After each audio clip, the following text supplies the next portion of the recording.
નમસ્કાર, nonstop national bulletin સાથે હું છું દેવાંગ. જોઈએ સમાચાર નોનસ્ટોપ અંદાજમાં. રાજધાની દિલ્હીની સાથે જે એનસીઆર પણ જાણે ગેસ ચેમ્બર બની રહ્યું છે. ઘરની બહાર નીકળતા ચારે તરફ ધુમાડાનું સામ્રાજ્ય જોવા મળે છે. શુક્રવારે નોઈડામાં એર ક્વોલિટી ઇન્ડેક્સ ગંભીર શ્રેણીની સાથે જ 562 થયો છે, જ્યારે ગુરુગ્રામમાં એર ક્વોલિટી ઇન્ડેક્સ 539 થયો છે, જે ગંભીર શ્રેણીમાં છે. દિલ્હીમાં પ્રદૂષિત હવાને લઈને એર ક્વોલિટી કમિશને કેટલાક પ્રતિબંધો લગાવ્યા છે, જેમાં નોઈડા અને ગ્રેટર નોઈડાની તમામ 1 થી 8 ધોરણની શાળાઓ 8 નવેમ્બર સુધી ઓનલાઈન ચાલશે. તો ગૌતમ બુદ્ધ નગર જિલ્લાના વિદ્યાલય નિરીક્ષક ધર્મવીર સિંહે 9 થી 12 ના વર્ગો પણ ઓનલાઈન ચલાવવાની જાહેરાત કરી છે. बिल्कुल अभी तो टेम्पररी बंद होना चाहिए. हम तो ऑनलाइन क्लासेस ऑलरेडी यूज है कोविड की वजह से, तो ये पढ़ाई हो सकती है ऑनलाइन भी, और ये टेम्पररी चीज़ है. मैं खुद एस्थमेटिक हूँ, इतनी तकलीफ होती है, बाहर रोज़ वॉक लेने जाता हूँ लेकिन अभी जा नहीं सकता. और ये इतने छोटे छोटे बच्चे, ये तो आज सुबह को प्रैक्टिस के लिए आए हैं फुटबॉल के लिए. ये गलत बात है. ये अपना कोरम फुलफिल कर रहे हैं. अभी स्पोर्ट्स रखा था इनने, 3000 मीटर की रेस रखी थी इस पोल्यूशन में. अब भेजा देखो स्कूल वालों को, कोई सेंसिटिविटी है ही नहीं बच्चों की तरफ. सीएम की ड्यूटी है, उसी को पूरी करनी चाहिए. ब्लेम गेम से जनता को तो फायदा हो नहीं रहा है. वोट के टाइम पे तो कुछ और होता है, तो बेटर है कि उनको वो करना चाहिए. सीएम को ही करना चाहिए, उनकी रेस्पॉन्सिबिलिटी है. वोट देके उनको जीता है तो उनको करना तो चाहिए ना कुछ. ये हमें क्या बेनिफिट हो रहा है, कोई चीज है. દિલ્હીમાં વધતા પ્રદૂષણને જોતા 5 નવેમ્બરે પ્રાથમિક શાળાઓ બંધ રાખવાનો નિર્ણય કરાયો છે. દિલ્હીમાં પ્રદૂષણ ઉપર કાબુ મેળવવા માટે ઓડ ઇવન પણ લાગુ કરાય તેવી શક્યતા છે. દિલ્હીના સીએમ અરવિંદ કેજરીવાલે કહ્યું હતું કે પ્રદૂષણ માત્ર દિલ્હીની સમસ્યા નથી, પરંતુ હરિયાણા, યુપી અને ઉત્તર ભારતની હવા પણ ખરાબ છે, અને આ સમય એકબીજા પર આરોપ લગાવવાનો કોઈ મતલબ નથી. કેજરીવાલે કહ્યું હતું કે પંજાબમાં પરાળી સળગાવવામાં આવે છે, જેના કારણે પ્રદૂષણ ફેલાય છે. જોકે ખેડૂતો પાસે અત્યારે પરાળી સળગાવવા સિવાય બીજો કોઈ ઉપાય નથી. ये भी स्थिति को कंट्रोल करने के लिए जो भी आने वाले दिनों में कदम उठाने की जरूरत है हम उठाएंगे. तो दिल्ली में कल से हम प्राइमरी स्कूल्स बंद कर रहे हैं, प्राइमरी क्लासेस बंद कर रहे हैं जब तक स्थिति में सुधार नहीं हो जाता. और ऑड इवन के ऊपर विचार चल रहा है कि ऑड इवन करने की जरूरत है. अगर जरूरत होगी तो ऑड इवन को लागू किया जाएगा. દિલ્હીમાં વાયુ પ્રદૂષણ પર કાબુ મેળવવાના ઇરાદાથી દિલ્હી સરકારે ઘણા મોટા એલાન કર્યા છે, જે અંતર્ગત ધોરણ 5 સુધીના શાળાના વર્ગો અનિશ્ચિત સમય સુધી બંધ કરી દેવામાં આવ્યા. તો 50% સરકારી કર્મચારીઓ માટે હવે વર્ક ફ્રોમ હોમ લાગુ કરવામાં આવ્યું છે. આ નિયમ આગામી આદેશ સુધી લાગુ રહેશે. સાથે દિલ્હી સરકારે માર્ગો પર ડીઝલના વાહનો પર પ્રતિબંધ લગાવી દીધો છે. ગ્રેડેડ રિસ્પોન્સ એક્શન પ્લાનના ચોથા તબક્કાના નિયમોને લઈ દિલ્હીના પર્યાવરણ મંત્રી ગોપાલ રાયે જણાવ્યું કે ગ્રેડ 4ના તમામ નિયમોનો કડકાઈથી અમલ કરવામાં આવશે. દિલ્હીમાં માત્ર BS6 વાહનોને પ્રવેશ અપાશે. અહીં BS4 અને 5ના તમામ વાહનો ઉપર પ્રતિબંધ મૂકી દેવાયો છે. દિલ્હીમાં આવશ્યક ચીજ વસ્તુઓ લઈ જનાર અથવા આવશ્યક સેવા આપનાર ટ્રકો અને તમામ CNG ઇલેક્ટ્રિક ટ્રકોને બાદ કરતા અન્ય તમામ ટ્રકોની દિલ્હીમાં એન્ટ્રી રોકી દેવાઈ છે. દિલ્હી NCRમાં રાજમાર્ગો, ફ્લાયઓવર, પાઇપલાઇન જેવા સરકારી યોજનાના નિર્માણ કાર્યો પર રોક લગાવી દેવામાં આવી છે. दिल्ली के अंदर भी जो पंजीकृत डीजल के जो मध्यम वाहन है उन पर भी प्रतिबंध रहेगा. यानी बाहर से जो ट्रक आ रहे हैं उन पर भी एसेंशियल सर्विस CNG और इलेक्ट्रिक को छोड़ के प्रतिबंध रहेगा. दिल्ली के अंदर जो छोटे डीजल के वाहन है उसमें भी एसेंशियल सर्विसेज को छोड़ करके प्रतिबंध रहेगा. દિલ્હીમાં પ્રદૂષણને લઈ ભાજપે અરવિંદ કેજરીવાલ સરકાર ઉપર નિશાન તાક્યું છે. ભાજપના પ્રવક્તા સંબિત પાત્રાએ જણાવ્યું કે આમ આદમી પાર્ટી અને અરવિંદ કેજરીવાલની નિયતમાં ખોટ છે. ભાજપે કહ્યું કે હજુ થોડા દિવસો પહેલા દિલ્હીમાં એક્સાઇઝ પ્રદૂષણ થયું, જે બાદ સુકેશ ચંદ્રશેખર નામના ઠગને આમ આદમી પાર્ટીએ ઠગી લીધો હતો. પાત્રાએ જણાવ્યું કે કેજરીવાલ પાસે પોલ્યુશન છે, પરંતુ તેનું સોલ્યુશન નથી. ભાજપના સાંસદ મનોજ તિવારીએ કેજરીવાલ પર નિશાન તાકતા કહ્યું કે એ વ્યક્તિએ પોતાના પ્રદેશને પ્રદૂષણમાં મૂકીને ચાલ્યો ગયો છે. બસ માત્ર 2 કલાક માટે પત્રકારોને સંબોધવા આવે છે. તેને દિલ્હીની ચિંતા નથી, તેઓ ચૂંટણી પ્રવાસે છે. सबसे बड़ा पोल्यूशन होता है नियत का पोल्यूशन. और जहां तक अरविंद केजरीवाल और आम आदमी पार्टी है, their intent and their integrity is polluted. उनकी जो नीयत है उसमें पोल्यूशन है, उसमें खोट है, और इसी कारण से आज दिल्ली भ्रष्टाचार के प्रदूषण से मारी हुई है। इस वर्ष मोदी जी की सरकार ने पंजाब को पराली मैनेजमेंट के लिए 280 करोड़ दिए हैं, खर्च नहीं हुए 212 करोड़ रुपए। इस वर्ष दिए 280 करोड़ रुपए, कुल मिलाकर के 492 करोड़ रुपए। 492 करोड़ रुपए, उसका कुछ नहीं किया गया है, अगले साल करेंगे, ये अरविंद केजरीवाल जी कह रहे हैं। अरविंद जी, ये बच्चों के जान के साथ जो आप खिलवाड़ कर रहे हैं, ये उचित नहीं है। जो व्यक्ति अपने प्रदेश को, जिसका वो पार्ट टाइम ही सही मुख्यमंत्री है, उसका प्रदेश पोल्यूशन में लोगों की सांसों से दम घुटने की स्थिति में है, माननीय केंद्रीय मंत्री को इस खतरे को लेकर आगाह करना पड़ता हो, उसके बाद भी उस व्यक्ति को दिल्ली में सिर्फ 2 घंटे की एक प्रेस कॉन्फ्रेंस करके भागने की जद्दोजहद लगी है, उसकी चिंता अभी भी दिल्ली की नहीं है, वो चुनावी दौरों पे है।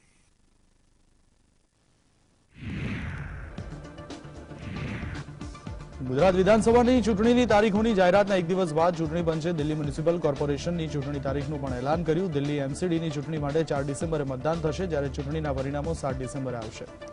શુક્રવારે દિલ્હી એમસીડી ચૂંટણીની તારીખોની જાહેરાત કરતા દિલ્હીના ચૂંટણી કમિશનર વિજય દવેએ કહ્યું કે 250 સીટોમાંથી 104 સીટો મહિલાઓ માટે આરક્ષિત છે, જ્યારે 42 બેઠકો અનુસૂચિત જાતિ માટે અનામત રાખવામાં આવી છે। ચૂંટણી કમિશનરે કહ્યું કે આ વખતે સ્થાનિક સ્વરાજની ચૂંટણીમાં 13,635 મતદાન મથકો હશે। તેમણે કહ્યું કે આદર્શ આચારસંહિતા લાગુ થઈ ગઈ છે। દિલ્હીમાં 7 નવેમ્બરથી નામાંકન શરૂ થશે, જ્યારે 14 નવેમ્બર નામાંકન માટેની છેલ્લી તારીખ હશે। ચૂંટણી કમિશનરે કહ્યું કે આ વખતે 1,46,73,000 મતદારોનો સમાવેશ કરવામાં આવ્યો છે। એમસીડી ચૂંટણી ઈવીએમ દ્વારા થશે। આ દરમિયાન નોટાનો પણ ઉપયોગ કરવામાં આવશે। આજથી આદર્શ આચારસંહિતા લાગુ થશે। દરેક વોર્ડમાં ખર્ચની મર્યાદા 8 લાખ રૂપિયા નક્કી કરવામાં આવી છે। 3 નગર નિગમોના વિલીનીકરણ બાદ દિલ્હીમાં આ પ્રથમ ચૂંટણી હશે। છેલ્લા 15 વર્ષથી દિલ્હી મ્યુનિસિપલ કોર્પોરેશનમાં ભારતીય જનતા પાર્ટીનું શાસન છે। The date of poll, if necessary, as is always mentioned, is 4th of December, which is Sunday. And the counting of votes will be done on 7th of December, which will be Wednesday. And the completion of the entire electoral process will be done by 15th of December, which is Thursday. And like the earlier times, the hours of poll, like the previous time, will be from 8 a.m. to 5:30 p.m. Bharatiya Janata party न केवल चुनाव के समय लेकिन साल भर, महीने भर, हर सप्ताह अभियान पे लगे रहती है और हमारी लाखों करोड़ों कार्यकर्ता जाके लोगों के पास पहुंचते हैं उनको मदद करने के लिए।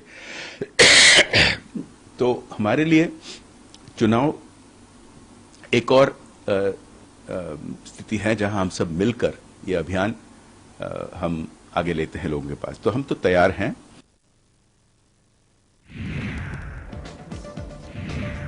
ઝારખંડમાં ચાલુ રાજકીય ઘમસાણ દરમિયાન એક મોટા સમાચાર આવ્યા। ઝારખંડ કોંગ્રેસના અમુક ધારાસભ્યોના નિવાસ પર આઈટીના દરોડા પડ્યા। ઈડી અને ઇન્કમટેક્સ વિભાગે કોંગ્રેસ ધારાસભ્ય પ્રદીપ યાદવ અને અનૂપ સિંહના આવાસ પર દરોડા પાડ્યા હતા। પ્રદીપ યાદવ પોડિયાહાટથી ધારાસભ્ય છે, અનૂપ સિંહ બેરમુથી ધારાસભ્ય છે। પ્રદીપ યાદવના પંચવટી સ્થિત દરોડા પાડવામાં આવ્યા, જ્યારે ઇન્કમટેક્સ વિભાગે ધારાસભ્ય અનૂપ સિંહના પુસરોના ઢોરી સ્ટાફ ક્વાર્ટર સ્થિત નિવાસ પર દરોડા પાડ્યા।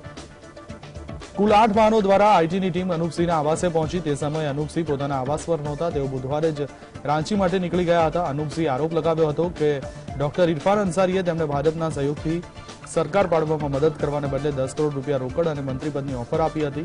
ઘટનામાં કલકત્તા પોલીસે અનૂપસિંહની પણ પૂછપરછ કરી હતી। કોંગ્રેસી ધારાસભ્યએ આરોપ લગાવ્યો કે તેમણે ભાજપનો સાથ ન આપ્યો, તેથી દરોડાની કાર્યવાહી કરવામાં આવી છે। किस केस में आया है वो मैंने बीजेपी के अगेंस्ट में बोला था। बीजेपी के मंशाओं को, लोटस मुहिम को फेल किया था और आने वाले टाइम में बीजेपी का नंबर मिल रहा नहीं है कि कांग्रेस विधायक को वो तोड़ सके। तो भैया मेरे को तोड़ने का कोशिश किया जा रहा है ताकि जो बीजेपी का नंबर्स है जो कांग्रेस को तोड़ के उनको मिल सकता है, जो आगे जाके उनके कथाकथित बाबूलाल मरांडी को सीएम बनाने में बहुमूल्य साबित हो सकता है, इसीलिए मेरे घर पर रेड मारा गया। હિમાચલને દેવભૂમિની સાથે વીરભૂમિ પણ કહેવામાં આવે છે અને સૌથી વધુ સૈનિકો કાંગડા જિલ્લામાં છે। હિમાચલ વિધાનસભા ચૂંટણીમાં કોંગ્રેસના ઉમેદવારો માટે રેલી કરવા શુક્રવારે કાંગડાના નગરોટા બાગમાન ખાતે પહોંચેલા પાર્ટીના મહાસચિવ પ્રિયંકા ગાંધીએ પોતાને શહીદની પુત્રી ગણાવી સેનાના પરિવારો અને હિમાચલના અન્ય લોકોને સાથે જોડાવાનો પ્રયાસ કર્યો હતો। કાંગડાના નગરોટા બાગમાનમાં પરિવર્તન પ્રતિજ્ઞા રેલીમાં પહોંચેલ પ્રિયંકા ગાંધીએ કહ્યું કે તે શહીદ પરિવારોના દર્દને સારી રીતે સમજે છે। પ્રિયંકાએ સેનામાં ભરતી માટે અગ્નિવીર યોજના લાવનાર વડાપ્રધાન નરેન્દ્ર મોદીની આગેવાની હેઠળની કેન્દ્રની સરકાર પર આકરા પ્રહારો કર્યા। કોંગ્રેસ સત્તામાં આવશે તો આ યોજના બંધ કરવાનું વચન પણ આપ્યું હતું। પ્રિયંકા ગાંધીએ કહ્યું કે હિમાચલના યુવાનો માટે મોટી સંખ્યામાં સેનામાં ભરતી થાય છે, પરંતુ મોદી સરકાર સેનામાં ભરતી માટે અગ્નિવીર યોજના લાવી છે। આ યોજના હેઠળ સેનામાં ભરતી થયેલા હિમાચલી યુવાનો 4 વર્ષની સેવા બાદ બેરોજગાર રહીને ઘરે પરત ફરશે। એ પછી શું આ યુવાનો પટાવાળા બનશે? પ્રિયંકાએ કહ્યું કે જો કેન્દ્રમાં કોંગ્રેસની સરકાર બનશે તો અગ્નિવીર યોજના બંધ કરી દેવાશે। जब इंदिरा जी ने ये ऐलान किया कि हिमाचल प्रदेश बनेगा तो पूरी दुनिया ने उनको देख के बोला कि ये देखिए प्रदेश बना रही है, ये प्रदेश चल नहीं पाएगा, इसके लिए पैसे नहीं होंगे, इसकी अर्थव्यवस्था ठप हो जाएगी। लेकिन यहाँ के कर्मचारियों ने, यहाँ के युवाओं ने अपनी मेहनत से, यहाँ की माताओं ने, बहनों ने अपनी मेहनत से ये प्रदेश बनाया, इसको आगे बढ़ाया। मत भूलो कि आप कौन हो, मत भूलो कि ये प्रदेश आपका है। मैं ये क्यों बोल रही हूं? क्योंकि चुनाव का समय आ गया है और चुनाव के समय तमाम नेता, तमाम पार्टियां के लोग आपके सामने आएंगे, सब अच्छी अच्छी बातें बोलेंगे, लेकिन जब तक आप जागरूक नहीं बनेंगे, जब तक आप अपने प्रदेश को यहां दिल में रखकर अपना वोट नहीं देंगे, तब तक आप सही निर्णय नहीं कर पाएंगे।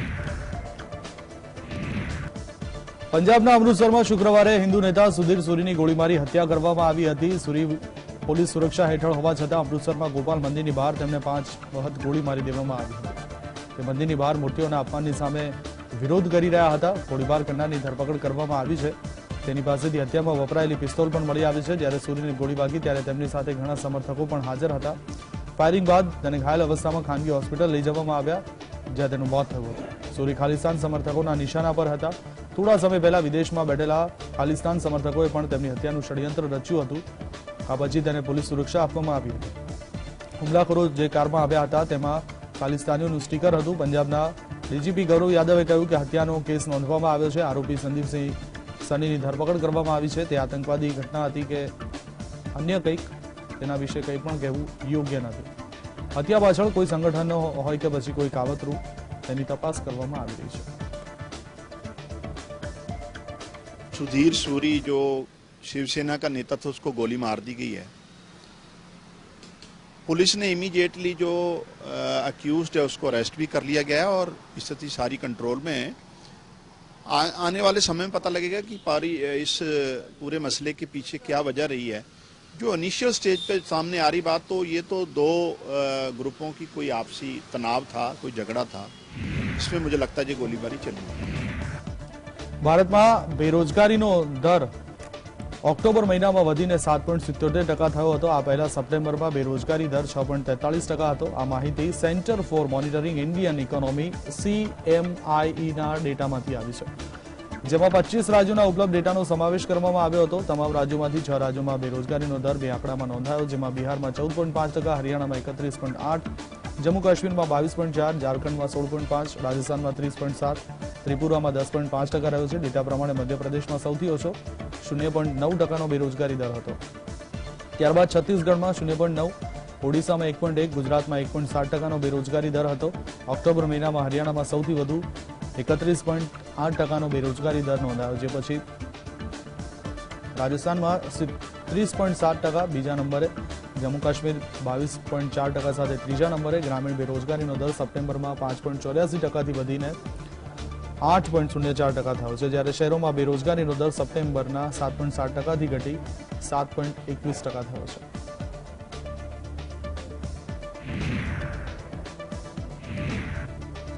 દેશની સર્વોચ્ચ કોર્ટ સુપ્રીમ કોર્ટે કર્મચારીઓને મોટી રાહત આપી છે. સુપ્રીમ કોર્ટે શુક્રવારના રોજ વર્ષ 2014ની કર્મચારી પેન્શન સુધારા યોજનાની માન્યતાને યથાવત રાખી છે. જોકે કોર્ટે પેન્શન ફંડમાં જોડાવા માટેની 15,000 રૂપિયાની માસિક પગારની મર્યાદા રદ કરી નાખી છે, જેનાથી 15,000 રૂપિયાથી વધુ માસિક વેતન ધરાવતા કર્મચારીઓને મોટી રાહત મળી છે. જે કર્મચારીઓ હજુ સુધી એમ્પ્લોઈઝ પેન્શન સ્કીમમાં જોડાયા નથી તેમને તેમાં જોડાવા માટે વધારાના 6 મહિનાનો સમય આપવામાં આવ્યો છે. સુપ્રીમ કોર્ટના chief justice U Lalit, justice Aniruddha Bose અને જસ્ટિસ સુધાંશુ ધુલિયાની બેન્ચે કહ્યું કે જે કર્મચારીઓને પેન્શન સ્કીમમાં જોડાવાના વિકલ્પનો ઉપયોગ કર્યો નથી તેમણે 6 મહિનાની અંદર આ કામ કરવું પડશે. બેન્ચના જણાવ્યા પ્રમાણે જે કામદારો છેલ્લી તારીખ સુધીમાં યોજનામાં જોડાઈ શક્યા ન હતા તેમને વધારાની તક આપવી જોઈએ, કારણ કે કેરળ, રાજસ્થાન અને દિલ્હીની હાઈકોર્ટ દ્વારા આ મામલે આપવામાં આવેલા ચુકાદામાં કોઈ સ્પષ્ટતા નથી.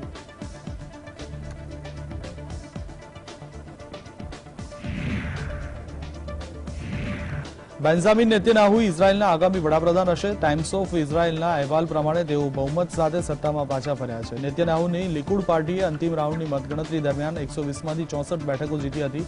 તેમને સત્તામાં આવવા માટે 61 બેઠકોની જરૂર હતી. ઇઝરાયેલમાં છેલ્લા 3 વર્ષમાં 5મી વખત ચૂંટણી યોજાઈ છે, જે બાદ એક પક્ષ પૂર્ણ બહુમતી સાથે સત્તામાં પાછા ફર્યા છે. 73 વર્ષીય બેન્જામિન નેતન્યાહુ 1996થી 1999 અને 2009થી 2021 સુધી 15 વર્ષ ઇઝરાયેલના વડાપ્રધાન રહ્યા છે. નેતન્યાહુ 15 નવેમ્બર પછી ઔપચારિક રીતે વડાપ્રધાન તરીકે નિયુક્ત થશે. ઇઝરાયેલ સ્ટેટ પ્રોટોકોલ પ્રમાણે રાષ્ટ્રપતિ આઇઝેક હર્ઝોગ નેતન્યાહુને સરકાર બનાવવા માટે સમય આપશે. નેતન્યાહુના ભારત સાથે સારા સંબંધો છે. વડાપ્રધાન નરેન્દ્ર મોદીએ તેમને જીત પર અભિનંદન પાઠવ્યા છે. પીએમ મોદીએ ટ્વીટ કરી લખ્યું કે મારા મિત્ર નેતન્યાહુને ચૂંટણી જીત પર અભિનંદન. અમે સાથે મળી ભારત ઇઝરાયેલ વ્યૂહાત્મક ભાગીદારીને આગળ લઈ જઈશું. નેતન્યાહુ 5 વર્ષ પહેલા વડાપ્રધાન તરીકે ભારત આવ્યા હતા. ત્યારબાદ પીએમ નરેન્દ્ર મોદી પ્રોટોકોલ તોડી એરપોર્ટ પર ગયા, તેમને રિસીવ કરવા ગયા. નેતન્યાહુના ફરીથી વડાપ્રધાન બનવાથી ભારત અને ઇઝરાયેલ બંને આતંકવાદ, ટેકનોલોજી અને વેપાર પર સાથે મળીને કામ કરી શકે છે. બંને દેશો વચ્ચે મુક્ત વેપાર કરાર પણ થઈ શકે છે.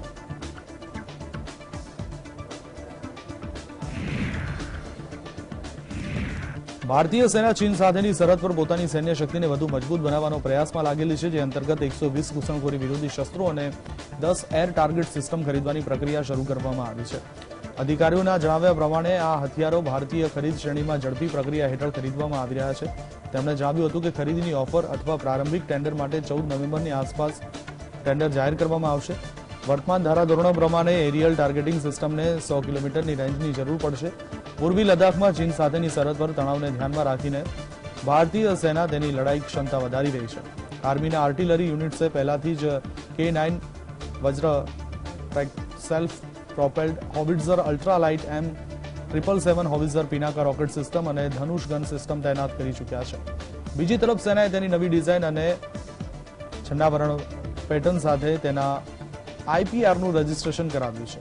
સંરક્ષણ મંત્રાલયે કહ્યું કે ડિઝાઇન અને છન્નાવરણ પેટર્નની વિશેષ IPR હવે સંપૂર્ણપણે ભારતીય સેના પાસે છે.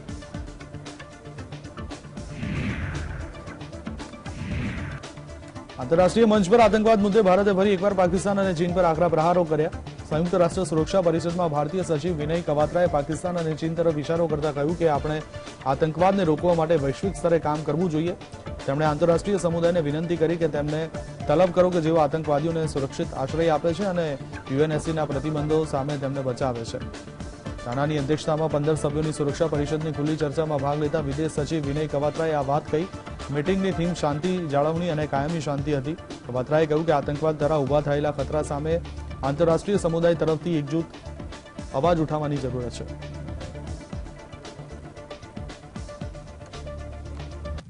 Terrorist and radical extremist groups have unprecedented access to various technological tools to incite, do propaganda, and undertake recruitment, as well as for the purchase of weapons and funding of illegal money transfers. Conflict theatres are often characterized by breakdown in the rule of law, absence of effective state institutions, proliferation of illicit economic activities, and illegal exploitation of natural resources. These factors are also manipulated by terrorist and radical groups to serve their nefarious objectives.